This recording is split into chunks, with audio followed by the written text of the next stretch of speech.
So here we're showing the 10 by 12 Easy Fit Heritage shed kit. Includes a 24 by 36 window on the end, as well as a 30 by 36 window on the front. Includes 2 sets of shutters. We're showing the optional flower box on this particular model. We've got the 60-inch double doors. Transom windows are included.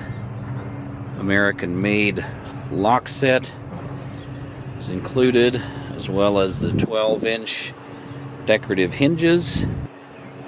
And we'll go ahead and take a look on the inside,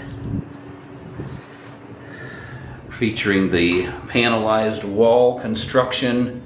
Wall panels are 4 feet in width. Makes for super easy construction.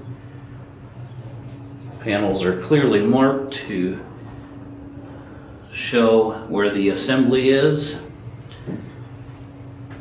We also have an optional loft on this building, 4 feet deep. Loft is optional. Roof trusses are 24 inches on center. And again, this is a 10 by 12 Easy Fit Heritage.